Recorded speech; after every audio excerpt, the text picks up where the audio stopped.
Kathy's audience today.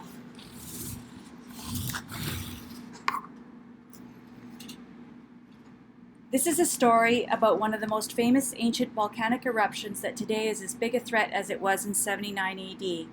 Mount Vesuvius is alive and well today, and Pompeii is still being excavated, studied, and is one of Italy's most famous archaeological sites. The year is 79 AD. It is a hot August afternoon when the earth starts to rumble. The ensuing blast and volcano sends a plume of ash, pumice, and scorching hot volcanic gases so high it is visible for hundreds of miles. Life for everyone in the area is about to change with drastic consequences, and ultimately the death of many people. Mount Vesuvius is still very much alive and well today, and 600,000 people live in the 18 towns that are at the base of the mountain, or the so-called red zone. And people would stand little chance of survival if an eruption of the same magnitude were to happen today. What can we learn from this tragedy and imminent danger that still lurks inside the mountain and looms over so many residents? Volcanoes are unpredictable, and with so many people living in the vicinity, understanding as much about volcanoes could save countless lives. I have always enjoyed ancient history, and in 2015 I went to Pompeii, sat in the shadow of the mountain, and spent 4 days touring through 123 acres of ruins, exploring and reliving history. We hired a guide who was a history teacher from Sorrento, Italy.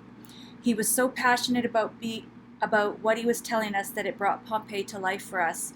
I felt like I should have been taking notes, but so much of what he told us has stuck in my mind because he told us about the life and times of Pompeii and Mount Vesuvius with so much passion that it made it one of the most engaging stories that I will never forget. He knew so many intimate details of daily life, it was hard not to be swept up in his enthusiasm. This is a glimpse into this volcano and how it affected the city of Pompeii. Mount Vesuvius has been here for thousands of years. It has been erupting for that long as well. The first rumblings and precursor to the 79 AD explosion came in 63 AD. It was a forewarning of the upcoming eruptions. Scientists are now understanding how 63 AD foreshadowed what would soon become one of the most destructive volcanoes of ancient times. The people of Pompeii had been living with small rumblings from the mountain for as long as they could remember. It had become part of daily life until the massive volcano blew and literally buried the city of Pompeii and neighboring Herculaneum. The eruption lasted for days, and the city of Pompeii was buried in volcanic ash that was ejected from the mountain for about 18 to 20 hours. It produced pumice that rained down on the city and eventually buried it. The pumice filled in every room, window crack, and cellar to an accumulation of 9.5 feet.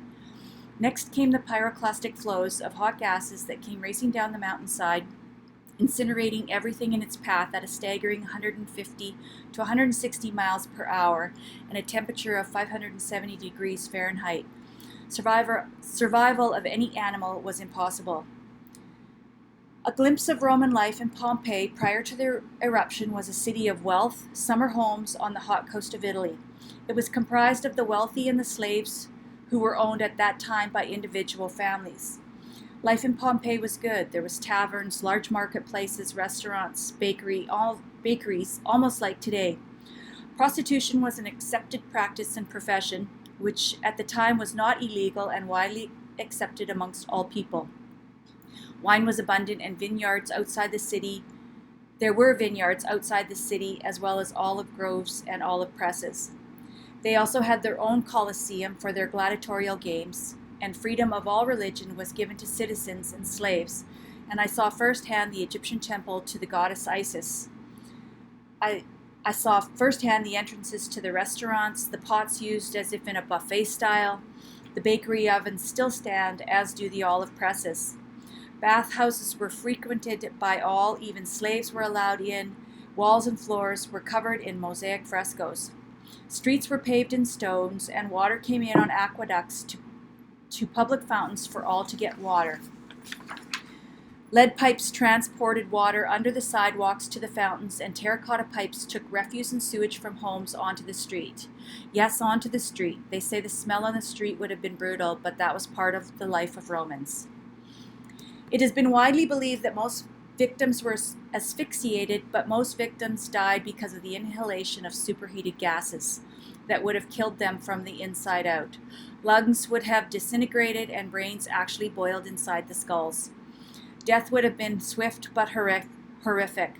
No one was prepared for what was coming, yet there had been signs that something large was looming, and Romans, who usually liked to predict the future and read into all events, could not read the signs of impending doom. What can we learn from this? The last time Vesuvius was active was 1944, causing minor damage, but 26 lives were lost, and that is always the sad part of a natural disaster. New scientific methods of studying the mountain have shown that the mountain will not be so kind next time. It is estimated that there are 154 square miles of magma in the chamber below, so everyone living in the red zone is in extreme danger should Vesuvius decide to act up again, which she will. The government has devised a plan to evacuate the red zone in 72 hours ahead of an impending eruption. They also set up a program to pay people 30,000 euros to relocate outside of the zone, but there have been few people that have taken advantage of this. I have given you a glimpse of Mount Vesuvius and also of Pompeii, that was literally buried in ash. I have discussed what life was like for people of Pompeii prior to the 79 AD eruption and what happened to them during the eruption. Finally, I talked about the plan for the future on how to save people if it should happen again. Mount Vesuvius and Pompeii will continue to be studied and excavated for answers regarding past lives and future lives.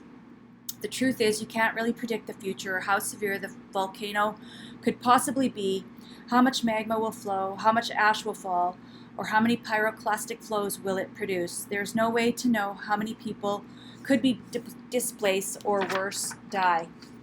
We don't know the answers.